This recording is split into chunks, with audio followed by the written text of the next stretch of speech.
The best way to understand e-bikes? Hanap tayo ng professional e-bike technicians.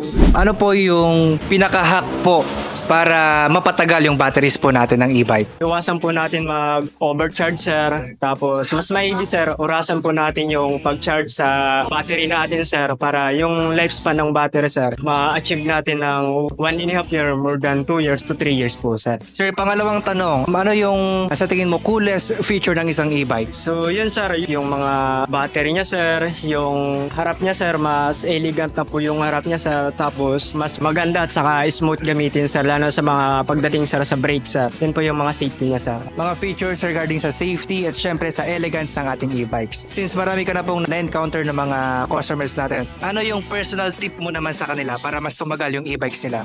Palaging linisan, pagdating sa mga brake, tapos pagdating sa mga parts, sir. Yan. Tips ko lang, sir, mas maganda talaga, sir, linisin yung e-bike para mas matagal yung sir, paggamit, sir. Tapos yung mga clearings, sir, mas makintab, sir. First question ko po sa inyo. Ano po yung e-bike hack po na makakapagpahaba po ng battery health po natin, sir? Pagpapahaba ng battery health ng isang battery ay yung alagaan siya sa pag-charge. Bago siya gamitin, dapat ipahinga muna yung battery na hindi siya mainit. Then before na siya i-charge ulit, pahingahin muna ulit ng mga 20 minutes or 30 minutes para mag-cool down yung battery, hindi siya mainit. Then yun, dun nahaba yung buhay niya. So for battery longevity.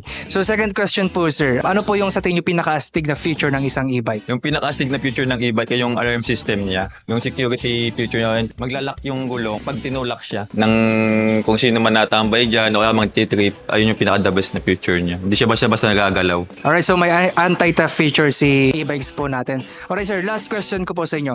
Ano po yung personal tip po ninyo para sa ating mga customers para mas tumagal yung kanilang e-bikes? Palaging bumisita sa NWOW Paco branch or sa NWOW branch para ma-check yung maintenance ng isang unit para malagaan din ito at tumagal yung buhay. Yun lang. Alright, so alagaan natin, dalhin natin sa pinakamalapit na NWOW outlet para mas tumagal ang ating mga e-bikes. Ayan, salamat, sir. Okay, salamat din po. Tara, try tayo. Ingat mga ka-NWOW.